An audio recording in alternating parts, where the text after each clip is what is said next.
Hey everybody, my name is Jacob Schaffelberger, And I'm Parker Bowling. and in our podcast, Real Melodies, we are going to be analyzing the complex relationship between a movie and the music within that movie. It's like a dissection, but it's significantly less smelly. So I'll go ahead and start. A little bit of background about each of ourselves. I'm Parker Bowling. I graduated from Wright State University this past May 2021 with a degree in motion picture production.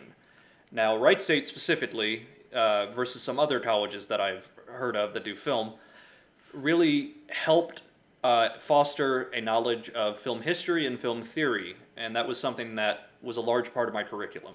So I'm coming at a lot of what we're going to be doing in this podcast from the lens of a filmmaker, and specifically how the music is used as a tool in the broader sense of the movie itself as a larger piece of art. And I just graduated from Wright State University as well. I just graduated with my music education degree. So I am obviously coming at this from the other perspective as a musician, looking at the musical side of things and analyzing, different melodies and different harmonies within these pieces, as well as talking about the history of some of the kinds of music that are involved in each of these movies that we're going to talk about.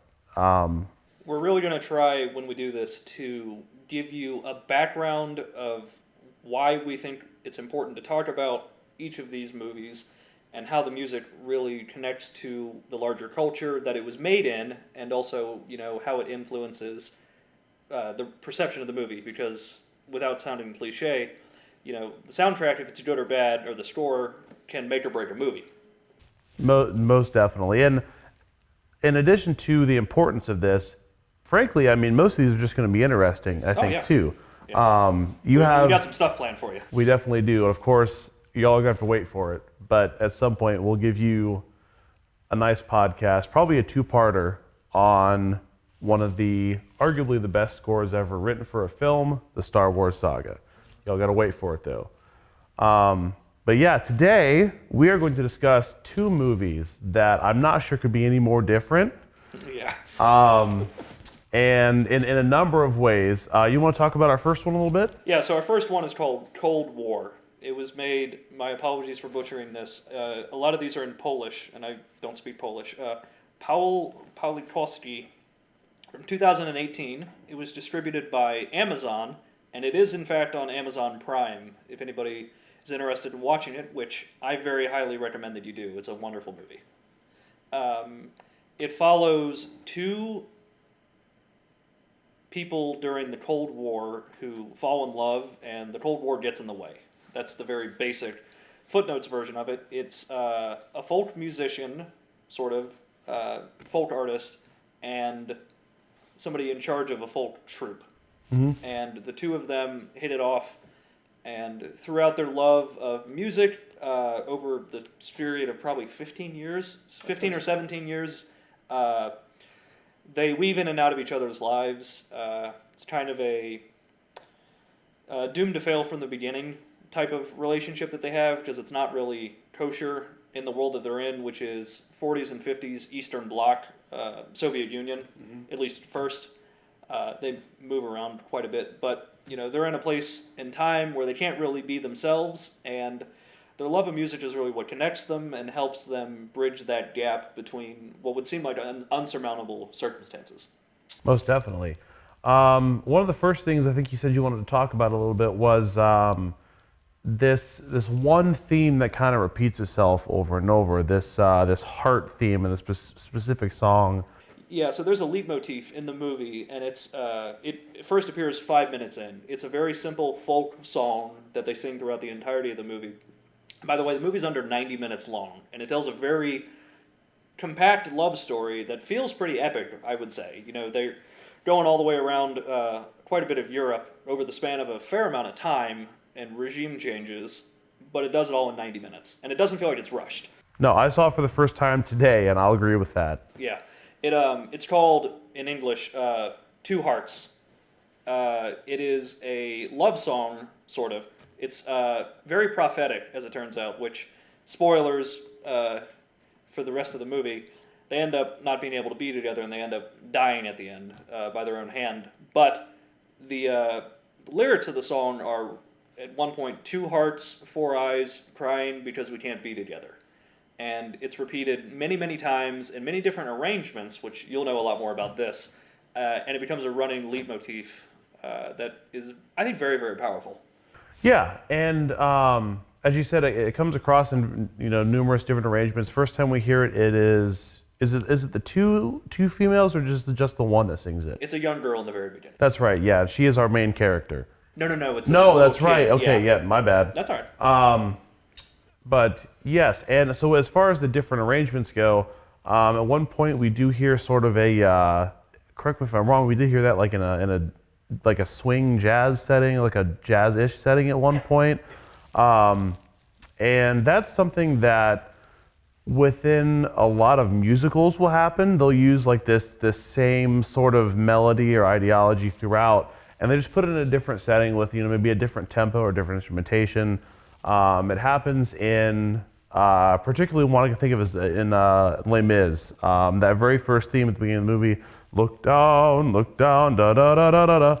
It happens, I think, 3 or 4 different times after that, with different characters singing different words to it, and different instrumentation as well. It's definitely a condensed version of that, but the one that comes to mind for me is Singing in the Rain, when they have the dream sequence. Yes. When Gene Kelly is singing Gotta Dance. Yep. And he does it like 5 different times in a very short span as he's going up the ladder. Yeah. And it's the same song every time. Yep. But it's very powerful. And there's one particular time, I'll go ahead and skip ahead a little bit. There's a thing that they do, it's a very distinct camera movement. It starts off on our main female protagonist singing, and it tracks all the way around her head as she's giving this performance of the song in a jazz setting, because they worked at a jazz club at one point. And it goes to her lover, who is playing on the piano. The first time, it's in her native Polish. It is with a live band accompanying her, and it's, so to speak, real. Later on, they've recorded it, and at a party, they're listening to the record pressing of her singing. It's in French, which is not her native tongue. It's canned, so to speak, and it feels fake. And one thing I want to hit on while we're talking about the French version of this, one thing I was impressed with the writing in this was the diligence in using the style soutenu style, which is the French formal performance style. It has to do with how the words are linked to each other, and one big rule of it is like in French, at the end of a lot of words, there's typically a schwa on the end, an e that's just an sound. In conversational French, they will drop that schwa. Like I said, they may say je t'aime. There's an e on the end of that. Technically, it should be je t'aime, just a little bit of an on the end. In music, they're going to make sure that is in there in the end. When you're speaking, it's just going to be je t'aime. And I was impressed to hear that when she was singing it, they were applying that style soutenu style. Mm-hmm. Definitely. I think it's very interesting how this movie shows pretty well how the same piece of art can be co-opted across a myriad of cultural contexts and really switch what it means. Because it starts off as a folksy, hey, this is something that was probably 200 or 300 years old about, it's a traditional thing. Mm-hmm. It gets co-opted first by the Soviet regime, because that's what they are. They're a state-sponsored music troupe, music and dance, as a cultural purveyors of whatever that would be, cultural exporters, so to speak, around Eastern Europe and the Eastern Bloc. After that, when they go to Paris and they're actually able to live freely, so to speak, they use it as a jazz number. Mm-hmm. And then it doesn't, I don't think they have it at the very end of the movie. It might be over the credits, but it runs its course, and they don't really come back to it. Funny enough, at the very end, there's a brief mention early on about one of the people gets married, and she says, it wasn't a church wedding, so it doesn't count. Well, church weddings, obviously, you're generally speaking, at least in the Western Hemisphere, going to have a lot of music there. Yeah. I'm pretty sure that's a universal thing, but don't quote me on it. The very end, they go to the church that they saw way earlier in the movie. They happen to drive by it at one point. Mm-hmm. And they go to a church and they take capsules of what are presumed to be cyanide or something to kill them because they can't get out of their situation. But there's no music. It's completely silent. The very end, where you would think there would be a wedding bells Yeah. or whatever, completely silent. Yeah, that's something I hadn't thought about. That you make a very, very solid point there. And there's actually two leitmotifs. I've seen this movie a few times. I had only noticed this other leitmotif this time I watched it. So the main female protagonist, her name is Zula. She's played by Joanna Kulig, and she is a singer first and foremost. I had mentioned to you I had seen on YouTube she was on Poland's Got Talent or something kind of like that as a very young person. Oh, it's like 13 years old or Something something like that. that? She Yeah. was very young, and she does an amazing job of singing throughout the movie. Yeah. And as far as we can tell, it's all her singing. But she has her own song that she sings a few times, and I don't know exactly what it's called, but it's something about the heart. And she sings it at first when they first meet, her and Victor, who is the male love interest. And then she sings it a couple times later on, but when they go to France, there's a part where it's translated by this poet that the main character, the main protagonist, the male protagonist, is sleeping with. And the translation is not up to par with how her song is. Yes. So, in essence, what they're doing is they are changing her and changing what her life is, outside of what she's okay with. Yes. And it was a very subtle thing, but I noticed it this time. It's like, hey, this isn't just she doesn't like the way it's translated. This is a lot deeper of a thing. Yep. Yeah. And so on the music side of things, one thing that I really would like to discuss, I guess two things. First of all, one thing that I really did like was as they went along throughout the movie, they did sort of keep up with like the more popular styles of each respective time period, because like you said, it spans 15 or 17 years. It starts off just purely folk music at the beginning. And folk music, I mean, is the background for a lot of modern music. And then it moves into those, folk music in a choral setting. And then we also have sort of the big band or like the swing jazz sound in there quite a bit. Even Rock Around the Clock comes in there in the 50s. And the fact that they were able to, follow that timeline without it being sort of the cliche where they play the most popular song from that era that everybody and their brother knows, they were able to keep the style the same without going the sort of, normal cliche route.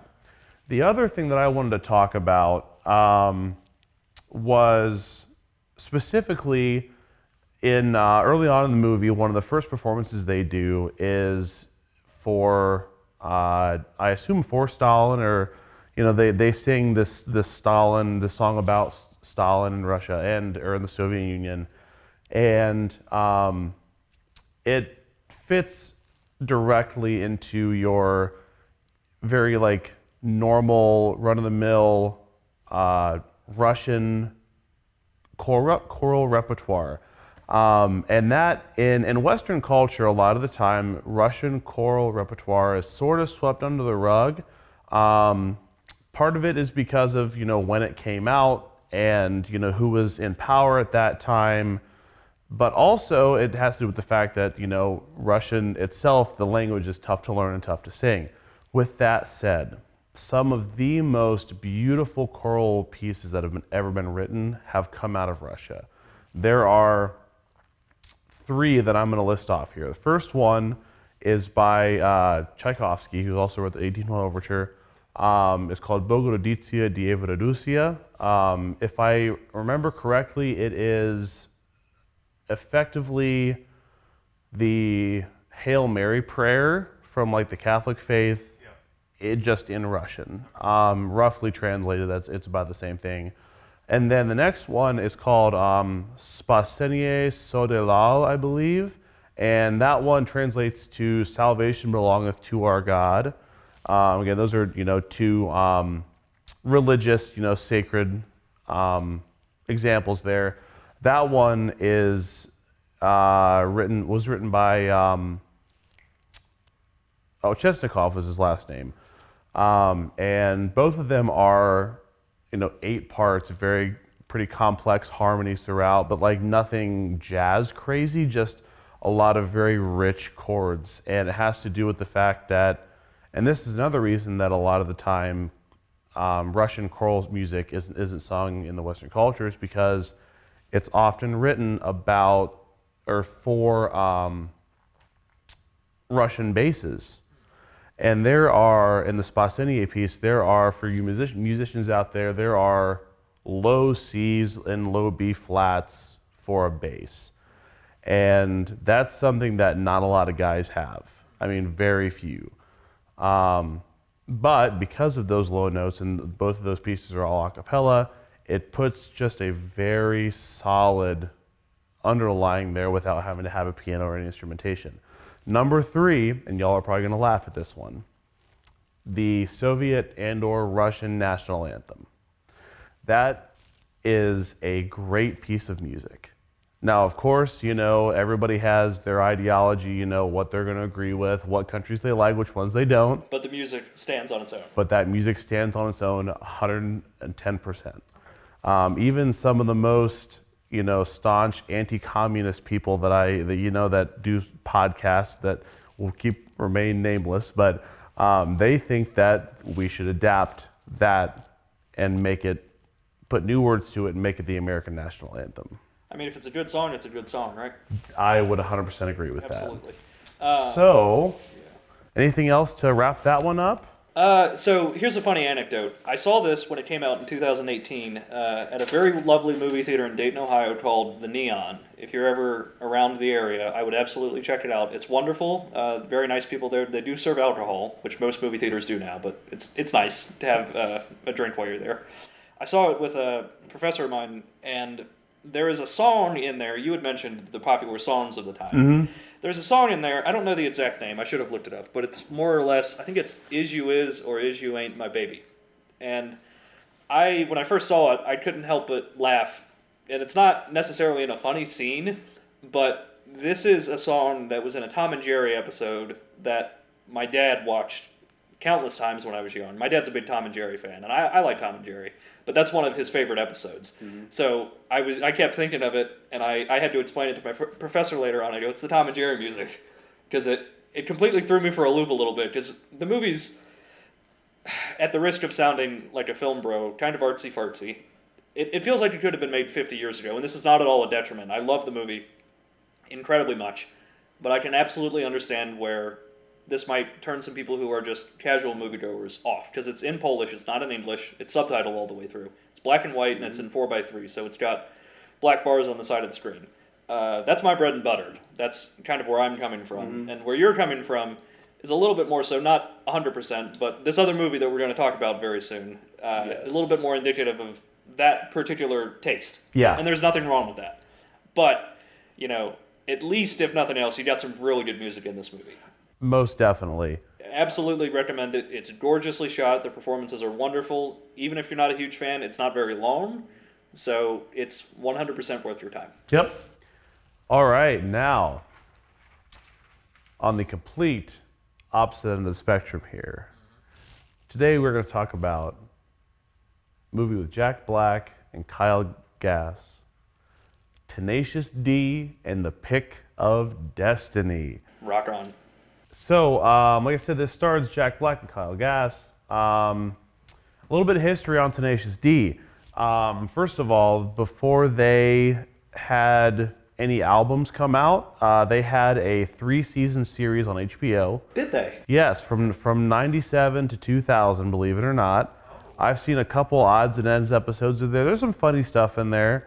I think one of the things they do is Jack Black takes them both to a photo booth and says it's a recording studio. I have seen that, because that's the basis for Tribute, right? The music video. Yes. Yep. That's a good song. Yep. And then in 2000, I believe, was when they had their first album come out, and they had an album with a full band, not just those two, and they had Dave Grohl playing drums for them. Which, big deal if y'all are into any sort of like late 90s, early 2000s rock music, definitely know who Dave Grohl is. Very talented musician, by the way. He sings like no other. He wails on guitar and he kicks ass on drums. Also shows up in the movie. He also shows up in the movie. And then in 2006 is when the Tenacious D and the Pick of Destiny film came out. Again, so like we had those two main guys, Jack Black, Kyle Gass, and there's some pretty interesting statistics here that I'm gonna have Parker talk about. Yeah, so it came out in 2006. It was made by New Line Cinema and Epic Records. You said they did the soundtrack, right? Yep. Okay. So the box office for this movie wasn't incredibly profitable for them. It would cost about $20 million to make, which, for the record, I looked it up. Cold War was about $5 million, roughly. So it cost about 4 times as much as Cold War, and that's not including inflation. It made a little under $14 million. So it was unfortunately a box office bomb. Yeah. You know, for what it is, I'm not the hugest fan of the type of comedy that they use in the movie, but the movie's good. Yeah. I'm not going to act like it's not. It's fun, and they know what they're doing. Definitely. So, and I have to assume that part of the reason that budget was so high were some of the cameos that were made. Ben Stiller co-produced it with them. Oh. So he made a cameo as a Guitar Center employee. But early on, Meatloaf, who also made a cameo in the Rocky Horror Picture Show, he plays Jack Black's dad early on in the movie. And in that same scene, he tears all these posters off the wall, but he misses one poster on the back of Jack Black's door. And it's Ronnie James Dio. And Ronnie James Dio comes to life and, you know, tells Jack Black to go to find the land of Hollywood and all this kind of stuff. And I can't imagine getting Meatloaf and Dio was cheap. Maybe it wasn't. I don't have any point of reference for that. Yeah. I'll go ahead and talk a little bit about really, I think, how the score kind of interacted with the movie itself, because that's something we had spoken about earlier. Yeah. So this is very, very much a 2000s comedy, if that makes any type of sense. If you're familiar with that era of movie making, you'll know what I mean. Yeah, a lot of it, they're trying to make the mundane feel epic. And that's kind of what their music is to begin with, from what I've heard. I'm not a huge listener of them, so I can't say with certainty. But to what extent they succeed, I think, is really dependent upon your taste. That's what the joke is. I mean, I understand that. We're smoking and pretending to play in front of people for our guitars, and it's the epicest thing to ever epic, Roar XD, whatever you want to call it. I understand that. I'm like 85 years old. So, you know what I'm saying? Just, it's not necessarily a movie made for me. They had a lot of fun making it, you could tell. Yeah. And it shows. And the DP work, as far as how it was shot, it's pretty good for 2000s comedy. They're not trying to do anything crazy with it, but they have fun. Yeah. There's a lot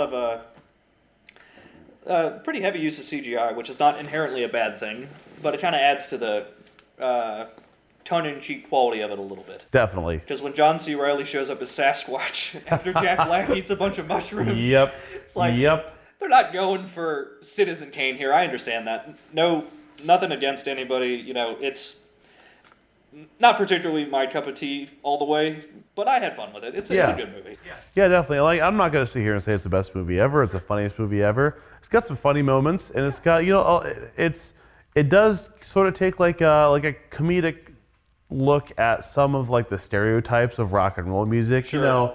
You know, like the like, you know, smoking weed and, you know, like everything's epic and rock on. You know, it takes a comedic look at that, which is kind of a cool thing. But also, of course, early on in the movie, they talk about how, or Meatloaf makes a reference about how, you know, rock music is the music that comes from the devil and all this kind of stuff. And for those of you that haven't seen the movie, the basic premise is the Pick of Destiny is actually a broken tooth off of Satan himself.